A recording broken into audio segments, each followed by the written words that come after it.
بسم اللہ الرحمن الرحیم. السلام علیکم اسٹوڈنٹس. آج ہم لوگ اپنا لیسن نمبر 18 کرتے ہیں. اس میں یہ ہمارا مڈ ٹرم کا لاسٹ لیسن ہے کیونکہ اس دفعہ تو لیسن 18 تک ہی مڈ ٹرم میں آ رہا تھا. کبھی کبھار ایسا ہوتا ہے کہ 22 تک بھی ہوتا ہے، لیکن اس سال جو ہے نا وہ سلیبس وہ 18 تک ہی تھا. ٹھیک ہے، تو ہم لوگ بات کرتے ہیں بیہیویئرزم کی. اس یہ لیسن نمبر 18 میں پہلے ہم لوگ بیہیویئرزم کے بارے میں تھوڑی سی پہلے بھی ہم لوگ اسٹڈی کر چکے ہیں. مزید جو ہے آج ہم لوگ اپنے اس لیسن میں اسٹڈی کر لیتے ہیں. البرٹ ویز یہ ایک پہلے شروع کے ایک بیہیویئرسٹ ہیں. امریکن بیہیویئرسٹ ان کو جو ہے نا وہ کہا جاتا ہے کیونکہ بہت چھوٹی ہی عمر میں یہ امریکہ چلے گئے تھے. وہیں پہ انہوں نے اپنی ساری زندگی گزاری تھی، وہیں پہ انہوں نے کام کیا تھا البرٹ ویز نے، اور اس لیے ان کو امریکن بیہیویئرسٹ کہا جاتا ہے. آپ کو پتہ ہے کہ جو بیہیویئرسٹ کا جو ایرا تھا وہ جو ایک ٹائم تھا وہاں پہ انسانوں نے ایک راشنل اپروچ چوز کی تھی کہ جس سے ان کو فائدہ ہو، کیونکہ لیبرز کی جو پروڈکٹیوٹی ہوتی ہے اس کو وہ بڑھانے کی کوشش کر رہے تھے اور ایسی نالج کو حاصل کرنے کی کوشش کر رہے تھے جو کہ اسپیکیولیشن سے دور ہو، یعنی کہ صرف مفروضوں پہ یا بغیر کسی ریزن، بغیر کسی لاجک کے جو ہے نا وہ کوئی بھی نالج اس پہ بلیو کرنے کے لیے تیار نہیں تھے. یہ وہ ٹائم تھا انڈسٹریل ریولیوشن کے بعد جس کی وجہ سے انسانوں کی جو سوچ ہے وہ چینج ہو چکی تھی. تو سائیکالوجی کی جب ہم لوگ بات کرتے ہیں تو ویز نے بھی یہی کہا تھا کہ ایک anything that can not be studied with the methods of natural sciences should not be a part of psychology. ویز نے یہ کہا تھا کہ کوئی بھی ایسی چیز جس کو آپ لوگ نیچرل سائنسز کے میتھڈز کے تھرو اسٹڈی نہیں کر سکتے وہ چیز سائیکالوجی کا حصہ ہونی ہی نہیں چاہیے. کیونکہ نیچرل سائنسز میں آپ سائنٹیفک میتھڈز ہی یوز کرتے ہیں نا، تو انڈائریکٹلی اگر کہا جائے تو ہم لوگ یہ بھی کہہ سکتے ہیں کہ ہر وہ چیز جو کہ صرف اسپیکیولیشن پہ موجود ہو اور جس کو آپ لوگ ایویڈنسز کے تھرو پروف نہ کر سکتے ہوں اس کو سائیکالوجیکل اسٹڈی کا پارٹ نہیں ہونا چاہیے. یہ ویز نے یہ بات کی تھی کہ سائیکالوجی کا مین کنسرن اپنا صرف ان فیکٹس کے ساتھ ہونا چاہیے جو کہ کنکریٹ ہوں، جو کہ نظر آتے ہوں، جو آپ لوگ آبزرو کر سکیں، اور ان ایلیمنٹس، ان اسٹرکچرز یا جو کانشیسنس کے جو فنکشنز ہوتے ہیں ان کے ساتھ سائیکالوجی کا کوئی تعلق نہیں ہونا چاہیے. کیونکہ کانشیسنس کے جو فنکشنز اور جو اسٹرکچرز اور جو ایلیمنٹس ہوتے ہیں نا وہ آپ لوگ ڈائریکٹلی ان کو آبزرو نہیں کر سکتے. پہلے جو فنکشنلسٹ اور جو اسٹرکچرلسٹ نے کہا تھا نا بیہیویئرسٹ سے پہلے جو اپنی تھیوریز بتائی تھی کانشیسنس کے فنکشن اور اسٹرکچر کے بارے میں، ویز نے ان ساری اپروچز کو ریجیکٹ کر دیا تھا. وہ یہ کہتے ہیں کہ کسی بھی فینامنا کو ایکسپلین کرنا جو کہ بیس ہوتی ہے نا، جن کی اسپیکولیٹو اسٹڈیز پہ جو بیس ہوتی ہے وہ تو بالکل قابل قبول ہے ہی نہیں سائیکالوجی کے اندر. لیکن فنکشنلسٹ اور اسٹرکچرلسٹ کو اگر دیکھا جائے تو انہوں نے اسپیکولیشنز کے اوپر ہی بات کی تھی. ویز نے پھر مزید یہ بھی کہا تھا کہ ہر وہ سائیکالوجسٹ جو کہ انٹروسپیکشن کے میتھڈ کو یوز کرتا ہے ڈیٹا کو کلیکٹ کرنے کے لیے، سائنٹیفک ڈیٹا کی کلیکشن کے لیے، تو وہ سائیکالوجسٹ نہیں ہے بلکہ وہ سائیکالوجسٹ ہونا صرف پریٹینڈ کر رہا ہے، صرف دکھا رہا ہے کہ وہ کوئی سائیکالوجسٹ ہے. یہ میتھڈ جو ہے نا یہ بیہیویئرسٹ اسکول سے پہلے انٹروسپیکشن کا میتھڈ جو ہے نا بہت زیادہ اڈاپٹ کیا جاتا تھا. اس کے بعد ہم لوگ آگے بات کریں ایک اور جو بہت امپورٹنٹ آرگومنٹ جو ویز نے دیا تھا وہ یہ کہتے تھے کہ جو مینٹل فورسز ہوتی ہے نا وہ اصل میں ہماری فزیولوجیکل فورسز کا ہی حصہ ہوتی ہیں. ٹھیک ہے، یعنی کہ وہ یہ کہنا چاہ رہے تھے کہ جتنی بھی ہماری مینٹل فورسز ہوتی ہیں اس کو آپ لوگ فزیولوجیکل اپروچ کے تھرو بھی اسٹڈی کر سکتے ہیں. جو فزیکل فورسز ہوتی ہیں نا ان کا جو ایک اسٹڈی کا میتھڈ ہوتا ہے وہی میتھڈ آپ لوگ مینٹل فورسز کے اوپر بھی اپلائی کر سکتے ہیں. اور انہوں نے یہ کہا تھا کہ مینٹل فورسز کوئی ایکسٹرا آرڈینری فورسز نہیں ہوتی کہ جن کو آپ لوگ جو سائنٹیفک میتھڈز ہوتے ہیں انکوائری کے ان کے تھرو آپ ایکسپلین نہ کر سکیں، بلکہ مینٹل فورسز ایک سمپل ویسی ہی فورسز ہوتی ہیں جیسے دوسری فزیکل فورسز ہوتی ہیں اور آپ ان کو بھی سائنٹیفک اپروچ کے تھرو جو ہے نا وہ ایکسپلین کر سکتے ہیں. اس کے علاوہ ویز نے ایک اور بڑی امپورٹنٹ بات کہی تھی. وہ یہ کہتے تھے کہ سوشل فورسز کا بہت زیادہ امپیکٹ ہوتا ہے انسان کے اوپر. ہماری جو سوسائٹی کے اندر جو فورسز ہوتی ہیں نا، ہماری سوسائٹی بہت زیادہ امپیکٹ کرتی ہے کسی بھی انسان کو. انہوں نے یہ کہا تھا کہ ہر انسان کا جو بیہیویئر ہوتا ہے وہ سوشل فورسز سے ہی امپیکٹ ہو رہا ہوتا ہے. اس کا مطلب کیا ہے کہ جو سوشل انوائرمنٹ ہوتا ہے جس کے اندر کوئی بھی انڈیویجول رہ رہا ہوتا ہے وہ سوشل انوائرمنٹ انسان کے بیہیویئر کو، انسان کی تھنکنگ کو بہت زیادہ انفلوئنس کرتا ہے. اور انہوں نے یہ کہا تھا کہ انسان جو ہوتے ہیں نا وہ انہی بایولوجیکل اور سوشل فیکٹر کا پروڈکٹ ہوتے ہیں. یعنی کہ ایک تو یہ ہے کہ بایولوجیکلی انسان ایک بنتا ہے, سروائیو کرتا ہے, اس کے اندر جو بایولوجیکل پروسیسز ہو رہے ہوتے ہیں, اور ساتھ انسان کچھ بھی ہے, کوئی بھی انسان جو کچھ آپ کو نظر آتا ہے کچھ بھی ہے, وہ اس کی سوسائٹی کا بھی اس کے اوپر بہت گہرا اثر ہوتا ہے. اور یہ کہتے ہیں کہ انسان نیچر کے حساب سے بایولوجیکل بھی ہوتا ہے اور سوشل بھی ہوتا ہے, اور اسی لیے جو سائیکالوجی ہوتی ہے یہ بایو سوشل سائنس ہوتی ہے, کیونکہ ظاہر سی بات ہے انسان بایولوجیکل بھی ہے سوشل بھی ہے, تو یہ دونوں چیزیں آپ کو سائیکالوجی میں اسٹڈی کرنی پڑتی ہیں. تو یہ سائیکالوجی تو یہ بایو سوشل سائنس ہوتی ہے. اور انہوں نے فوکس کیا تھا کہ وہ جتنے بھی انسان کے اندر بایولوجیکل پروسیسز ہوتے ہیں نا, سیکھنے کے, انسان کے انسان کے بیہیویئر کے اور لرننگ کے جتنے بھی بایولوجیکل پروسیسز ہوتے ہیں, ان کو انہوں نے ریلیٹ کیا تھا سوشل انوائرمنٹ کے ساتھ. وہ یہ کہتے تھے کیونکہ انسان کا ارد گرد کا انوائرمنٹ ہی ہوتا ہے جو بھی کسی بھی انسان کے بایولوجیکل لرننگ اور بیہیویئر کے پروسیس کے اوپر افیکٹ کر رہا ہوتا ہے. ٹھیک ہے, تو یہ ان کی مزید جو ہے وہ کنٹریبیوشنز تھی. مین پوائنٹ اس میں آپ لوگوں نے جو ہے نا وہ 3 یاد رکھنے ہیں. تو انہوں نے یہ بات کی تھی کہ ہر وہ سائنس جس کو آپ لوگ اسپیکولیشن سے صرف کر سکتے ہیں, سائنس کے تھرو آپ لوگ ان کو نہیں کر سکتے, وہ سائنس سائیکالوجی ہے ہی نہیں. دوسرا انہوں نے یہ بات کی تھی کہ جو مینٹل فورسز کی انہوں نے بات کی تھی کہ مینٹل فورسز بالکل ویسی ہوتی جیسے فزیکل فورسز آپ لوگ سائنس کے تھرو پروو کر سکتے ہیں. تیسری بات انہوں نے سوشل فورسز کے بارے میں کی تھی. ٹھیک ہے, آگے ہم لوگ چلتے ہیں, ایڈمن ہالٹ کے بارے میں بات کرتے ہیں.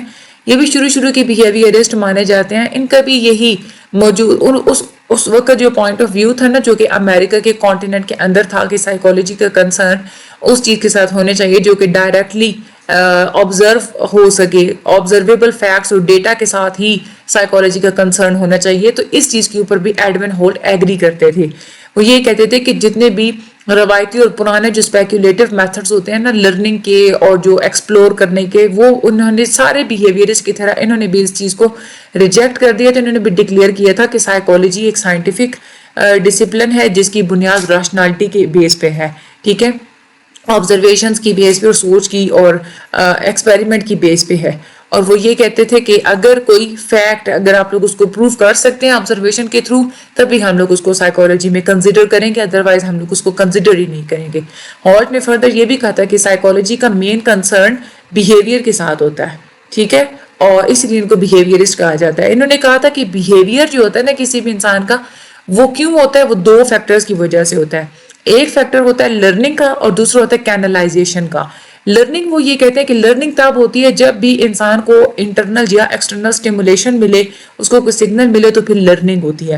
انٹرنل سٹیمولیشن سے مراد ہے جیسے پیاس یا بھوک محسوس کرنا, اور ایکسٹرنل سٹیمولیشن ہوتی ہے گرمی سردی ٹھنڈ لگنا. تو آرگینزم جو ہوتے ہیں نا, کوئی بھی انسان ہمیشہ جو اس کو جیسا سٹیمولائی ملتا ہے ویسا ہی وہ رسپانس کرتا ہے. ٹھیک ہے, اس کے بعد دوسری انہوں نے جو بات کی تھی ہالٹ نے کینلائزیشن کے اوپر انہوں نے بات کی تھی. وہ یہ کہتے ہیں کہ بیہیویئر جو ہوتا ہے نا وہ کینلائزیشن کا بھی ریزلٹ ہوتا ہے. یعنی کہ وہ یہ کہتے ہیں کہ ہم وہی یعنی کہ جو کچھ ہم لوگ بچپن میں سیکھتے ہیں نا وہ چیز پوری زندگی ہمارے ساتھ پھر چلتی ہے. بچپن کے ہمارے جو تجربات ہوتے ہیں وہ انسان کے بیہیویئر کو پروڈیوس بھی کرتے ہیں اور انسان کے بیہیویئر کو انفلوئنس بھی کرتے ہیں. اور وہ یہ کہتے تھے کہ سائیکالوجی کی کسی بھی اسٹڈی کے اندر, چاہے آپ لوگ کسی بھی قسم کی اسٹڈی کر رہے ہیں سائیکالوجی میں, تو آپ کو چائلڈہڈ ایکسپیرینسز کو کبھی بھی اگنور نہیں کرنا چاہیے. اس کے بعد ہم لوگ مزید سے بات کرتے ہیں. تیسرے جو بیہیویئرسٹ ہمیں دیکھنے کو ملتے ہیں that is a Walter Hunter. ٹھیک ہے, یہ تیسرے جو ہے نا وہ ارلی بیہیویئرسٹ ہیں.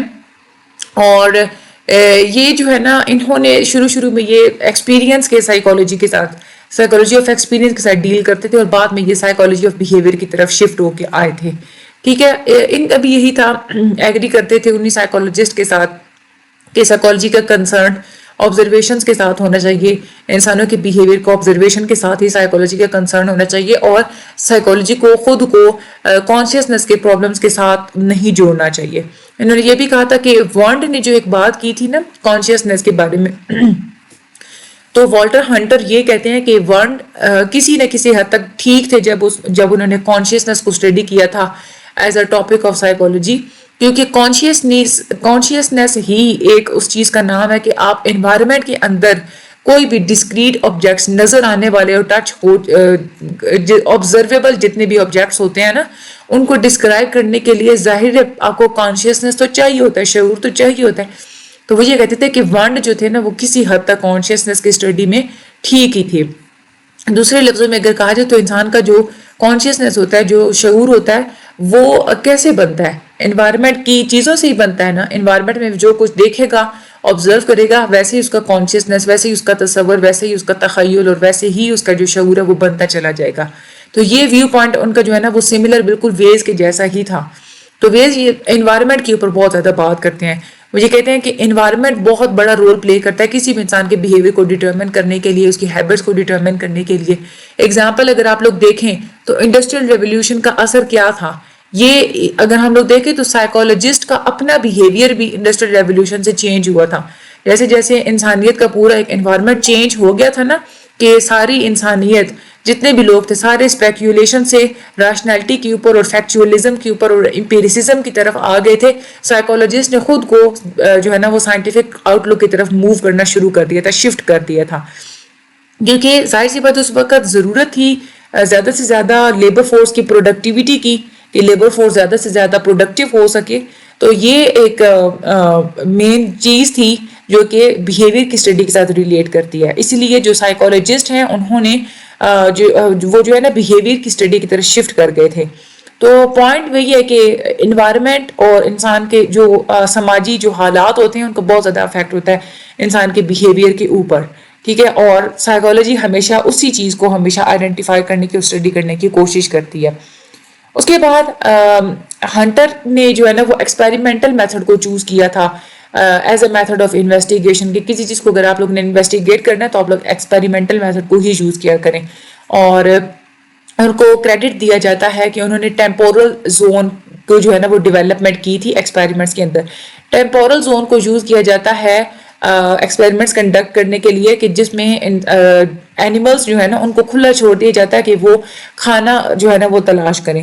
یعنی کہ میز یعنی کہ جو مکئی ہوتی ہے نا وہ رکھی گئی تھی اور اینیمل کو کھلا چھوڑ دیا گیا تھا کہ وہ خود کھانے کو جو ہے نا وہ تلاش کرے. تو جب انسان کو پہلے سے جس اینیمل کو پہلے سے مکئی کا پتہ ہونا کہ یہ کھانے والی چیز ہے تو وہ کم ٹائم لگاتا ہے کھانا ڈھونڈنے میں, ٹھیک ہے. تو یہاں سے جو ہے نا وہ ہنٹر اس بات کو ڈیو کرتے ہیں کہ انسان کا جو ایکسپیریمنٹ ہوتا ہے, ارد گرد کا جو انوائرمنٹ ہوتا ہے, جو اس کی آبزرویشنز ہوتی ہیں, وہی چیز جو ہے نا اس کے بیہیویئر کو بہت زیادہ افیکٹ کرتی ہیں, ٹھیک ہے. تو یہیں سے انہوں نے اپنی آبزرویشنز کو جو ہے نا وہ کنکلیوڈ کیا تھا. اس کے بعد انہوں نے ایک اور بھی مختلف قسم کے ایکسپیریمنٹس کیے تھے, ڈیلیڈ ریئیکشن ٹائم, یعنی کہ اینیملز جو ہے نا ان کا ریئیکشن ٹائم ڈیلے کیوں ہوتا ہے, یعنی کہ ان کو سٹیمولس ملتا ہے تو وہ جو ریئیکشن دینا ہوتا ہے وہ جلدی دیتے ہیں, لیٹ دیتے ہیں, کیسے وہ دیتے ہیں. تو یہ بھی چیز انہوں نے جو ہے نا وہ اسٹڈی کی تھی. ان کو بیہیویئر اس لیے سمجھا جاتا ہے کیونکہ انہوں نے بھی جو ہے نا وہ سائنٹیفک آؤٹ لک کے اوپر بات کی تھی اور ان کا بھی زور یہی تھا کہ بیہیویئر اپروچ جو ہے نا وہ ہونی چاہیے سائیکالوجی کی طرف, ٹھیک ہے. تو یہ تینوں نیمز بہت امپورٹنٹ ہے. آج کا جو لیکچر ہے اس میں تو ہم لوگوں نے 3 نیمز پڑھے ہیں, لیکن بیہیویئرزم میں 4 نیمز آپ نے یاد رکھنے ہیں کیونکہ ہم نے پچھلا لیکچر بھی تو پڑھا ہے نا. یہ پچھلے لیکچر میں تھورن ڈائک جو تھے یہ انہوں نے بھی بیہیویئرزم کے اوپر ہی بات کی تھی نا, ان کا بیہیویئرزم اسکول آف تھاٹ ہے, یہ دیکھیں ذرا, ٹھیک ہے. تو تھورن ڈائک ایک نیم آپ نے یہ یاد رکھنا ہے. اس کے بعد بیہیویئرزم میں اگلا جو نیم ہے دیٹ از البرٹ ویس, ٹھیک ہے. اس سے اگلا جو نیم ہے بیہیویئرزم میں وہ ہے ایڈون ہالٹ, اور جو چوتھا ہے وہ ہے ہنٹر, والٹر ہنٹر, ٹھیک ہے. تو یہ نیمز آپ نے یاد رکھنے ہیں اور کس سائنٹسٹ کی کیا کنٹریبیوشنز یہ اپنے نام جو ہے نا وہ یاد رکھنے ہیں. ویسے تو تھوڑا مشکل تو ہو جاتا ہے لیکن اس کا آسان طریقہ میں آپ کو یہی بتاؤں کہ جب آپ لوگ ریویژن کرنے کے لیے بیٹھیں گے نا, لیکچر نمبر 1 سے آپ نے اسٹارٹ کرنا ہے. لیکچر نمبر 1 سے آپ نے کیا کرنا ہے کہ جیسے سائنٹسٹ کا نیم آئے گا نا, یہ ویسے آپ کو دی تو اس میں نے گروپنگ کی ہوئی ہے کہ اگر دیکھا جائے نا رینیزنس کے پیریڈ میں کون سے سائنٹسٹ تھے, انڈسٹریل ریولیوشن میں کون سے سائنٹسٹ تھے, بیہیویئرزم میں کون سے سائنٹسٹ تھے, گریک والے کون سے تھے, یہ سارے ہم لوگوں نے پڑھے ہیں. تو جیسے جیسے وہ گروپنگ ہوتی ہے نا, آپ پیج کے اوپر ہیڈنگ دے دیجیے گریک سائیکولوجسٹ, اور اس کے اندر جو سائیکولوجسٹ تھے گریک والوں کے اندر ان کے نیم لکھیں, اور ہر سائیکولوجسٹ کے اندر 3 یا 4 جو ہے نا وہ ٹاپکس کی صرف ہیڈنگ جو ہے نا وہ لکھتے جائیں, آپ کو پتا ہو کہ یہ اس سائیکولوجسٹ نے مین جو ہے نا اس کے اوپر بات کی تھی.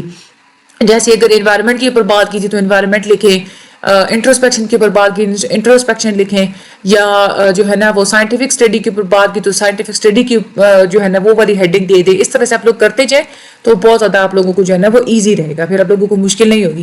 باقی جو ڈیٹس ہیں ڈیٹس اتنی کوئی زیادہ امپورٹنٹ نہیں ہے, یہ ہے کہ آپ لوگوں کی جو ہے نا وہ یہ جو کب پیدا ہوئے کب ان کی ڈیتھ ہوئی اس طرح کی ڈیٹس ویسے وہ پوچھتے تو نہیں ہیں. اگر آپ جے کوئی ایک آدھا MCQs آئے گا تو آپ اس کو چوائس پہ چھوڑ دیجیے گا. ظاہر سی بات ہے ایک MCQs کے پیچھے آپ لوگ کتنا ٹائم ضائع کریں گے. ڈیٹس آپ لوگ یاد کر بھی نہیں تو ساری آپ لوگوں سے مکس اپ ہو جانی ہے. اتنے زیادہ سائنٹسٹ کی ڈیٹس کون یاد رکھے, ٹھیک ہے نا.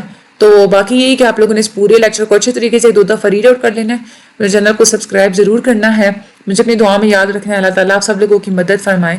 اور best of luck for your mid term preparation. Group join کرنا چاہتے ہیں مڈ ٹرم کے لیے, وہاں پہ بچے جو ہے وہ پیپر وغیرہ بھی شیئر کرتے رہتے ہیں, تو اس کے لیے بھی آپ لوگ گروپ جوائن کر سکتے ہیں. مجھے اپنی دعا میں یاد رکھیے گا. Thank you so much and اللہ حافظ.